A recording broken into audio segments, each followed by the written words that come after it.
Welcome to Real Roots Radio. We are live at IBMA's World of Bluegrass in Chattanooga, Tennessee. I'm so excited to get to know Jack Ritter of the band 18 Mile a little bit more today. Great new bluegrass gospel band. How you doing, Jack? Doing well, sir. How about yourself? Doing great, doing great. I was talking to my friend John Weisberger just a few weeks ago when the press release came out that Mountain Home Records has signed a brand new bluegrass gospel band. Why don't you tell us how 18 Mile got started? Yeah, so we started out as a ministry group. We'd go around to churches and play. We ended up getting produced by Andy Leftwich, fellow Mountain Home guy, and he said, I need to show you guys to John Weisberger. And so he gave them a call, and they called us up, and we ended up going up to Asheville and meeting them. And, everything's been going. We ended up signing with them, I think 2 months ago. So. Fantastic. There's such a rich legacy of bluegrass gospel bands. Who are some of your heroes in bluegrass gospel? Definitely, actually, Joe Mullins. I grew up listening to him a lot.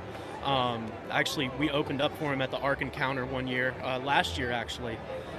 Grew up listening to guys like Russell Moore, like Dole Lawson, Quicksilver. That Carson Aaron, the guitar player in our band, he's a big Dole Lawson guy. So that's just a few of the influences that we have. Fantastic. And you guys worked for a while backing up Steve Pettit and his music ministry. What are some lessons you learned from your time with Steve on combining your passion for music and ministry? I would say you have to have good timing. There's a lot of times where we really got to be somewhere else at another time. And so, the timing of everything with that. And then we also have to just really be humble and really,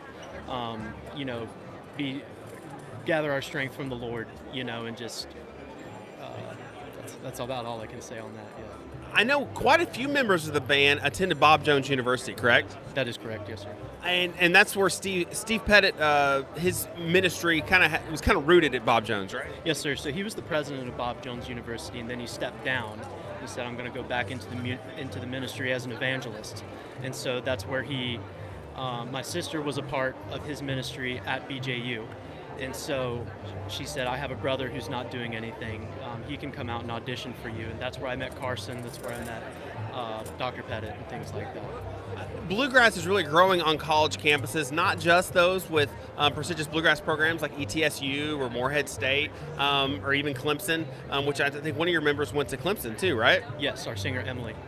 But even just like these grassroots, passion for bluegrass on college campuses, how did the environment at Bob Jones support your guys' passion for bluegrass gospel music? I think a lot of us were steeped in it from a very early age. We grew up singing in churches, singing in nursing homes for people. And so being able to carry that onto college campus and then using that as a ministry and then, past that has really been a great thing. We can't wait to hear and see more from the band 18 Mile, new bluegrass band on Mountain Home Records. Tell us about your debut single, Above the Clouds. Yes, sir. So my sister wrote this song called Above the Clouds. She wrote it a couple years ago. We recorded it this past year at Dark Horse Recording Studios, and we got together with Mountain Home and got on a call with John, and he called it out, and we were like, "Yeah, let's go with it, man. Let's do it."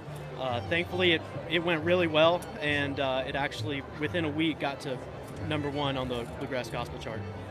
Fantastic. Congratulations. What a start. Thank you very much. We can't wait to hear more from 18 Mile. Where can folks go to keep up with what all you guys have going on as you guys embark on this great new adventure? We're on all the social media, TikTok, Instagram, Facebook. I don't think we have a YouTube yet. We do have a website. EPK's on there. So. And tour dates on your website as well, right? Yes. Fantastic. What's the website? 18 Mile, all the way spelled out, like EIGHT. 18milemusic.com. 18milemusic.com. Use the letters, not the numbers. You can see where they're headed and keep up to date with all sorts of new music on the way from 18 Mile on Mountain Home Records. Jack, thanks so much for stopping by. Thank you very much, man. Thank you.